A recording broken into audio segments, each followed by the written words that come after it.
Welcome to Dauntless Digest. I'm Russell Toof from the Public Affairs Office at Joint Base McGuire-Dix Lakehurst. I'm here at the 99th Regional Support Command. I'd like to welcome you to our first Command Quarterly. It's our chance to sit down with the command group once a quarter and find out what's going on around the RSC. And today we have our Commanding General, Margaret W. Boor. Ma'am, I thank you so much for taking some time out of your schedule. Come and sit with me today for a couple minutes.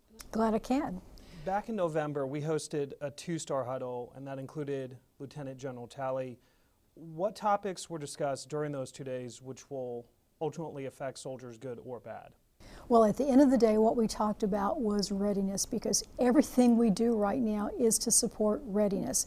Soldiers have a responsibility for a lot of facets of their readiness, individual medical readiness, as an example, APFT, height, weight, those kinds of readiness factors. But we as commanders have a responsibility to provide trained and ready soldiers and units for whatever our Army needs at any time and anywhere. So all of our discussion, even though it may have been topical, went back to readiness. What are we doing to improve readiness? And the 99th RSC plays a large role in that, whether it's maintaining equipment across our shops, whether it's providing personnel and admin support through our RPACs, or whether it's the myriad of services and functions that we perform for facilities and across the entire human resource arena. We had an opportunity to showcase and highlight some of what RSC commanders do for one day during that conference. And that was very good for us as RSC commanders and very good for senior leadership to get a better understanding of the plethora of things that we do, always in the background, to support commanders in our footprints. When we look at the RSC, our 13-state region, a good percentage of those working for us are civilians. What was the discussion going back to this two-star huddle? What kind of discussion will affect those workers? I don't know that there will be any significant changes that came out of this discussion that will affect those workers, except that they are very, very important. We cannot enhance readiness. We can't do the different submissions that we have that support readiness without our civilian workforce. You touched on, in your first response, PT, the APFT. By the time this is ready to be seen, it's going to be close to the start of the spring, and that means for most units they're going to do their semi-annual APFT. Are we, the 99th, succeeding when it comes to PT, and what can we do to continue to improve? We're doing pretty well when it comes to PT and looking at the PT and height weight. I am more concerned about individual medical and dental readiness.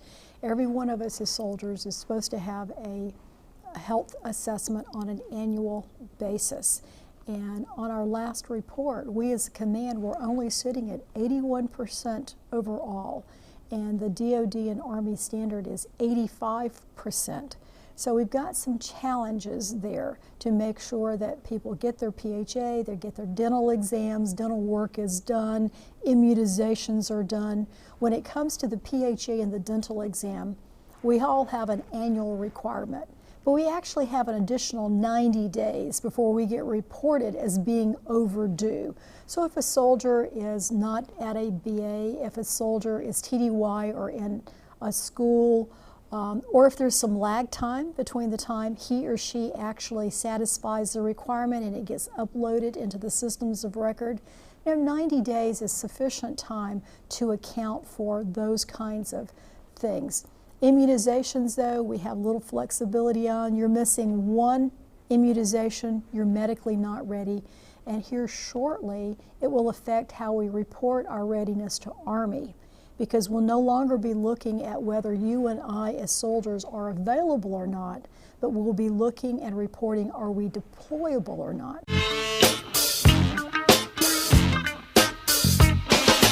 Well, Thomas, you've got pre-diabetes. But with more exercise and a change in diet, it can be reversed. I've tried exercising. It just makes me hungry for bacon. I love bacon, too.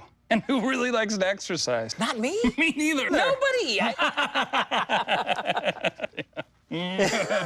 So we're good? What? Oh, you still have prediabetes. Big time.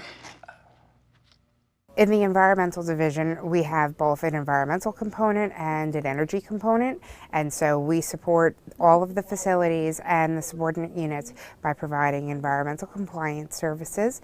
We inspect the facilities and their activities, and we work with them to identify any areas where they're not in compliance with environmental regulations, and then we develop corrective action plans with them, and so we help to implement those corrective action plans, and we provide training, and through that program as a whole we help everybody to be in compliance with all of the applicable federal, state, local, and Department of Defense environmental requirements. A lot of the maintenance shops, they use hazardous materials, they store hazardous waste, so anything from helping them to understand how to manage those materials, how to dispose of their hazardous waste. We facilitate all of their waste disposal.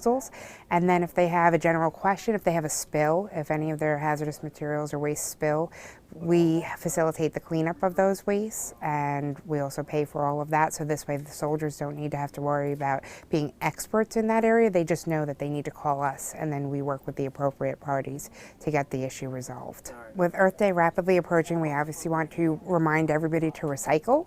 If you're not sure how to recycle, work with your environmental support staff in order to understand what the recycling rules are at their facility, because they do vary from site to site. And then save energy, shutting the lights off, making sure that they don't leave the windows propped open or doors propped open. Let's utilize the facility correctly so that we are using our resources efficiently.